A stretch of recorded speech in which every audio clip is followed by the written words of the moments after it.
All right, guys, how's it going? What is good? Welcome in here. Little slaughterhouse, little Kurt Magoosh, right? We got the Washington football team in this division, formerly known as the Washington Redskins, now the Commanders, but the football team was their intermediate name. And now we also have the Dallas Cowboys. So we're going to go ahead and kind of communicate about the Dallas Cowboys, as they are the first team that we are going to break down here tonight. So the Dallas Cowboys, they end up getting Tyler Smith out of Tulsa. I really love this kid's character. He has high football character.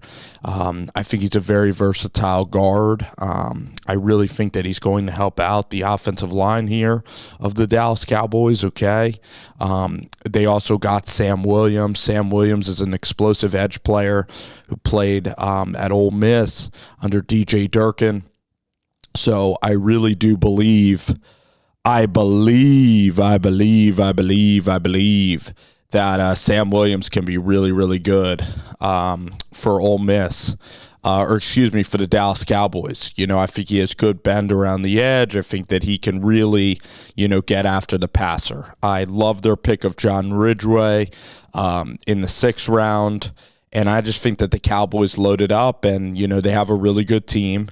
They were able to replace Cedric Wilson with, Tabor out of Alabama, I believe, is the guys were able to do that. And, the Cowboys in this draft, they really, Sam Williams is really going to be the big, is he going to be the big payoff? And, the Dallas Cowboys now with this offensive line unit, they really are going to need Tyler Smith to execute. They're going to need him to be really good. I believe that he has versatility, but I believe that he could be an outstanding guard. I believe that the team also has Zach Martin as well. So now you're really going to be protected. And, Zeke Elliott is a pretty good back, but Tony Pollard's probably going to be taking over pretty soon.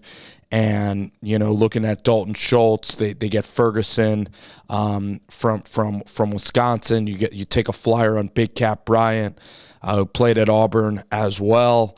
So looking at this process and really looking at the Dallas Cowboys here, I think that they had themselves a draft because I really love the Williams pick.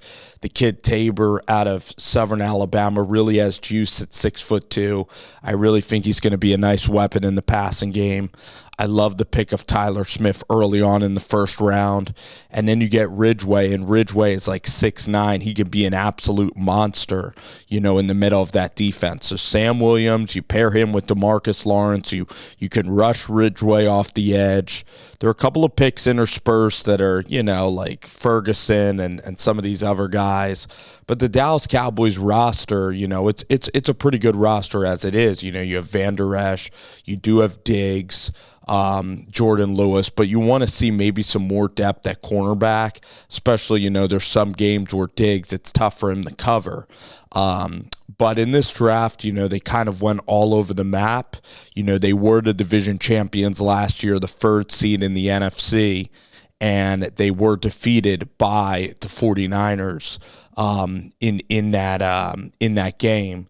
Actually, they might have been... Yeah, I think they might have been the 3rd seed because the 4th seed in the NFC, the 5-4 matchup in the NFC last year featured, the Rams. The Rams were the 4 seed, and the Rams ended up winning. Then the Rams, were able to host the 49ers, so we had like a 6-4 matchup in the end, which was pretty wild in the NFC. So, you look at the Cowboys, and again, that they return Kellen Moore, you return Dan Quinn. Those are huge guys to get back. And you drafted pretty well. You have pretty good continuity and team chemistry. You're inconsistently performing, a lot of penalties. McCarthy has been sloppy at points during the year. Dak Prescott needs to play well in the postseason. He didn't play well against San Francisco at all. There was no urgency in that playoff game.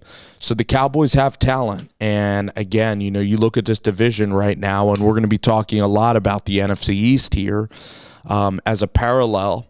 But you compare the Cowboys to the teams in the division, and in Washington, the Commanders, the Redskins, the Washington football team, they're starting Carson Wentz at quarterback, who is very inconsistent.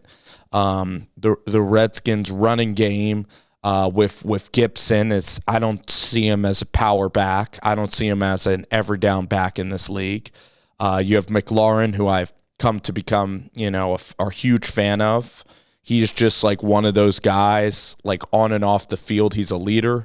Chase Young is exactly the same way. Like, as talented as those guys are, like their football character is paramount, is elite. And McLaurin is a great player, great kid. So, now you have Diami Brown, you bring in Sam Howell there, but we're going to talk about the Commanders, the Redskins. We're going to talk about the football team, the Washington football team. We're going to talk about that during a later date, which is pretty much coming up in 30 minutes. But the Dallas Cowboys, throughout this draft process, they have Pollard, they have Elliott, they do lose Amari Cooper, but you expect, CeeDee Lamb, Michael Gallup, and Talon from South Alabama. You expect those guys to be thrust into the mix. It's interesting that Sam Williams, he's a very polarizing pick because, he's out of a school that primarily, ever since Hugh Freeze was paying those guys like the Kemdichis to come out of Ole Miss, they've never really had complete football players and a complete team. But this Sam Williams guy, you look at his highlights, and he is really good. And Ole Miss last year, they were able to get after A&M. They made Zach Calzada really uncomfortable. They were able to win games with defense. Even against Tennessee, like, they turned the water off in the second half against the Vols. So Ole Miss was really able to play, pretty fundamentally sound defensive football, excluding the Arkansas game, which was game was drunk as hell. That Arkansas game, was just bonkers football. Roller coaster among all roller coasters. But, Alabama, they struggled, so they lost that game. Auburn, a little inconsistent, but they were able to beat A&M, which was really big. Looking at the other team, they controlled Mississippi State, really controlled them. But again, Mississippi State had Jeffrey Simmons. Mississippi State's had, some talented corners come out of there, like Cam Dantzler. Mississippi State, like Fletcher Cox, they've had really good they've had good defensive linemen and good corners come out of Starkville. So for an Ole Miss guy to be drafted in the second round at Sam Williams, and I'm sure that the Cowboys being, close from Mississippi, and Mississippi is a Cowboys team and Cowboys territory, I'm sure that the Cowboys scouted Williams pretty good. And if he can be that punch, and I'm also banking on Ridgeway to get time as well, because they're going to need that they need more defensive tackles. I want to see their defensive tackles play more consistently. If they really get Ridgeway and Williams to hit, this is going to be a really good draft class because I'm confident Tyler. I like the pick of Tyler because I think Tyler is going to be a dependable lineman. I think he could be a tremendous football player, tremendous football character, road grader, that aggressive guy you want in the run and the pass game. So overall, I really love the draft. Like the South Alabama kid in the third round, really highly regarded player, played with Jake Bentley, played with the guy Coach Womack down there in Mobile. So I think he has real speed, really smooth, route runner, and I love the pick in the third round. I think it was really a good selection. So the Cowboys' development has been pretty good. I would have went maybe more corner heavy in this draft class, really would have done it. But apparently they love their corners. I think corner's going to be a problem. But the Cowboys, again, they're in a weaker division. Last year they really, stepped up, won the division, took care of business, got to the playoffs and fell flat. Maybe it was the 17-game season. Maybe it was trying against Philadelphia.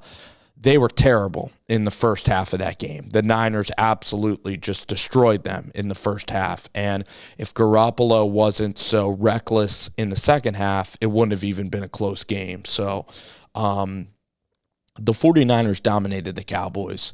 And the Cowboys are at a point where they're spending a lot of money. You're spending money. They spent money on Cooper, but you're spending money on Elliott. Prescott is in the dead prime of his career.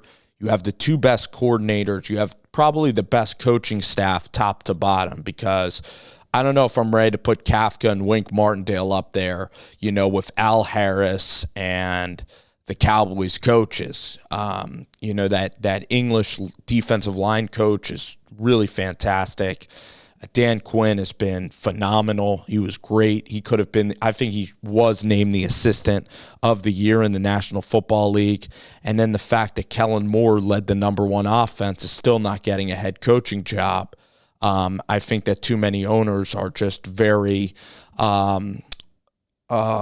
short-term minded, because he did have a gaffe with the Dak Prescott 13 seconds play, which, again, what you're supposed to hit a Hail Mary from the 30-yard line to win a game. Like, you really think that, you have a shot at the end zone, you're gonna like throw the Brett Favre to Lewis Packers play.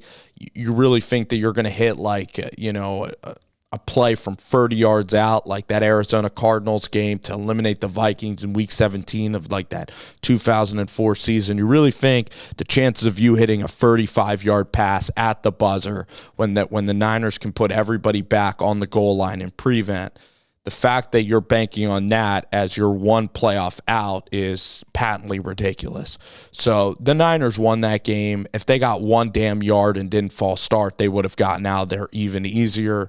So the Dallas Cowboys, it's frustrating for Cowboys fans because, the regular season, you could play Atlanta and completely embarrass the Atlanta Falcons, You could play the Giants and win each game by 40 against the hapless New York Giants. You can sweep the Philadelphia Eagles, okay? So I think the Cowboys actually last year, they might have swept the entire division. That's how impressive they were. I think the Cowboys actually were perfect against the NFC East last year. So they can put up statistics, and Prescott was really great in the regular season last year. He was phenomenal. He had a game against Denver where he wasn't good, but overall he played awesome ball. And that $40 million contract is actually looking better and better as the market continues to go up for quarterbacks and their salaries. So the Cowboys are in purgatory, meaning you're really, really good. You're just like the 2011 Pacers. You'll make the playoffs, but then you're not a factor in the playoffs. The Dallas Cowboys, right now, they're all in. McCarthy, you have these coordinators that are Super Bowl worthy. You have a quarterback that can win playoff games. I don't know if I'd put him in the elite category, but he's in the damn good top 10 quarterback category. You can definitely win a Super Bowl. I mean, if you're talking Stafford and Dak Prescott, even though Stafford won and Stafford has more of an arm strength than Dak is a more accurate passer and more consistent player throughout his career. All right, Dak is tougher, better runner. So I'm still taking Prescott, and I want Lamb to take that next step. The problem with CD is that, at times, he's not the fastest guy, and he's also not the most physically imposing guy. So an AJ Brown might just have more physical gifts than CD, but I think that Lamb's still an amazing route runner. I still think his hands are, he has great hands. I think that last year it was just he had so many weapons with Schultz and all these guys that, it's hard to be a consistent, productive guy when you have Amari, you have Gallup, you have Cedric Wilson, you have so many weapons, Zeke, and so many guys. So now with Cooper gone, you can expect Lamb to really step up into that B+, A-, top 10 receiver in the league, no doubt about it. And that's what's going to be really exciting about this Cowboys season. But overall, you get Tyler Smith. Ridgeway's going to be so much fun. He's a great character guy. He's an Arkansas guy for Jerry. And then Sam, and then the kid from Ole Miss, Williams, is by far going to be the most interesting prospect. I mean, him and Jalen from South Al. But again, do you need a third receiver? You already have Gallup and Lamb, so that position is not foundational. The first two picks are very foundational, but the Williams kid on tape was just really, really impressive to me. And I like their defensive line already. So, again, it's a really good football team. It's a little icing on the cake sort of draft for the Dallas Cowboys. But it's going to be a fun draft class to watch and to monitor as we go forward here. These guys can end up being gems in this league. I'm very confident on Ridgeway. I'm going to give them a B-plus draft. You know, it's hard when you don't have all the picks to get your A-plus, but I would have taken more cornerbacks maybe instead of taking Jake Ferguson and stuff in the 6th round. But we'll find out what happens with the Dallas Cowboys. Probably going to have another good year, but we shall see.